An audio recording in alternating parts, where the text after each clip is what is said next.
Everyone seems to have their thoughts. Everyone seems to want to have their say. Is Djokovic hero, a villain, or is none of that really important? He's just the greatest male singles tennis player of all time. And you might argue that as well. We're going to dive a bit deeper into Novak and maybe put a bit of a different spin on how he is that maybe you hadn't thought of. I'm Ian Hawkins, and this is Sport is Life. The purpose of sport, as I see it, is to see your vision become a reality. Find your voice, create strong connections, and learn to trust your body.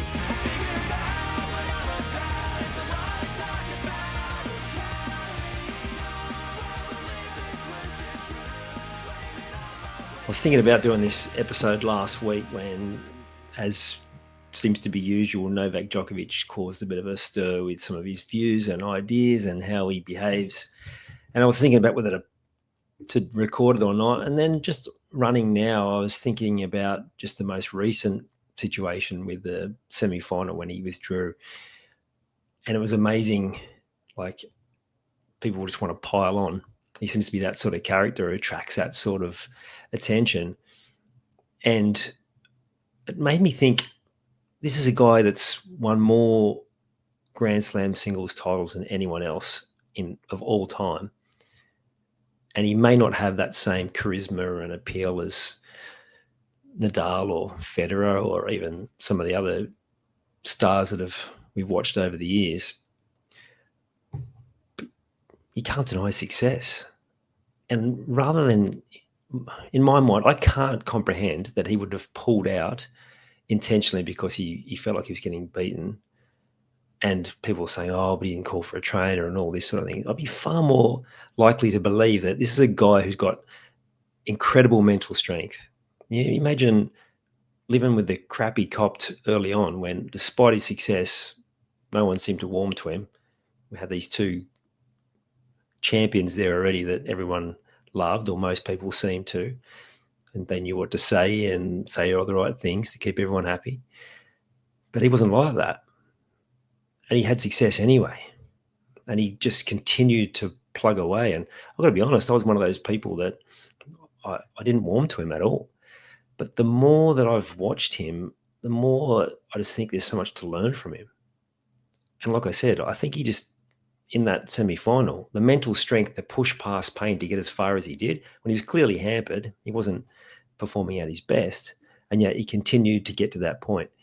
Now, you can choose to believe whatever you want to believe, and that's fine, but I do want to put a bit of a different spin on like him and his behaviour.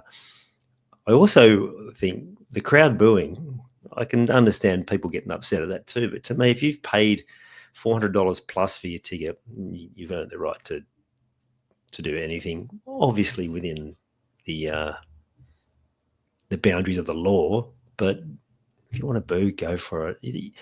We get too worried about what other people are doing and not concerned enough about what we're doing. And this is part of the point I want to talk about today. Like, Novak's different, right? Now, I'm sure you've all experienced times in your life where you felt different, where you haven't fitted in. So you can all relate to that part. And he is a different character. He's not the sort of person that everyone loves. He's not celebrated like the other two guys are. His younger years, like particularly, and then as he's got older, of course, he's had so many different incidents where he's just called things out, and people haven't liked that. People don't always like the truth, and that's what I've come to understand, is that people don't like, people standing up for themselves. They don't like people standing up for beliefs that are outside of theirs. So he's got some beliefs and ideas that maybe you don't agree with. People don't like that. And so they speak up about it and they get frustrated. But what's really happening to me is that actually it's reminding you of something you don't like about yourself. That's generally why we react those ways. And that might be pretty confronting and blunt to hear, but that's the reality of it. I remember having someone in my life that used to frustrate me endlessly until I realized they were actually a lot like me. And the reason they were frustrating me is because of, very similar. Now, if you think about that journey of being in situations where you're trying to fit in and you're just trying to, say and do the right things, you go away from who you really are. You turn up as the person you think that particular situation needs from you to fit in. And it can serve you to a certain degree in different situations, but is that really going to serve you going forward? I'm a big believer now, as someone that spent a lifetime wearing all these different masks and pretending to be someone else to try and keep everyone else happy, that it doesn't keep you happy and it comes at a cost. And the more that I can step into being more of who I am, the more I enjoy my life, the less stressed I am. And the people that I really like and wanted to spend time with, they still hang out with me because I'm being me. And some of the others have fallen away, and so be it. But that was probably because it was on their terms. And that's what I wanted to talk about with Novak is he's got really clear values. And you don't have to agree with them, and you don't even have to like them. But that's okay because they're not yours, they're his. And he's going to live by them, and he's really consistent on that. And you might feel like he's inconsistent, but that's because he's being very measured with what he says, because he knows everything's going to be taken out of context at some point. But he knows his values, he lives to them, and he has his boundaries. He didn't like the fact that there was someone interviewing, not even interviewing, just doing a piece where he was, to me, it was friendly banter, but he didn't like it. He didn't like the fact that person from Channel 9 was taking the piss out of him. So he stood up for it and said, I'm not going to tolerate this anymore. Again, I don't know if I could agree with that, but that's his boundaries and that's his values, and that's okay. It certainly didn't upset me. It did maybe think, why is he doing that? And he doesn't do himself any favors.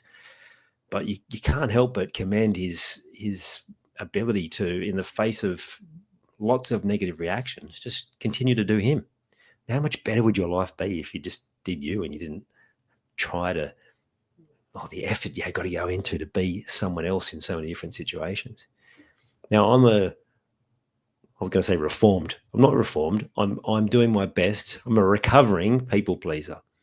I used to be someone that I spent every waking hour thinking about, if I'd upset someone, how do I make sure that person's happy, and just trying to keep everyone happy and doing everything else for everyone else.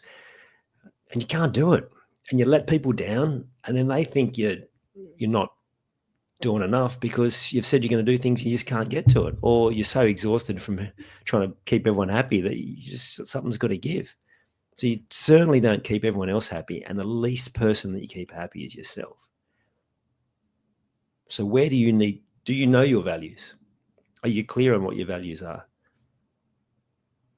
Do you know how you live those values through actions? Are you compromising them in any areas? Are you going outside your values because of other people's demands, needs, or wants? And are there areas where you're compromising your boundaries and you're letting people take advantage of you, taking advantage of your kindness, your friendliness, the fact that you're so giving, when maybe you should be coming back to focusing on what's most important for you? Now, this does not mean that you become an arsehole and you're mean to people and all those things. It's just very much with love, saying, no, like I won't be able to do that because, well, actually, they have to give a reason.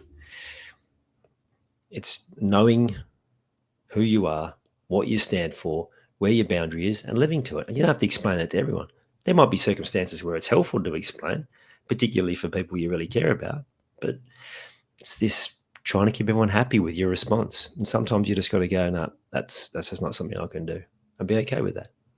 And I'm not saying that's easy, and it does take work. And like I said, I'm not a recovered people pleaser. I'm a recovering. I'm not reformed. I'm recovering. I'm continuing to try to get better in that area, to continue to try and just be the best version of me.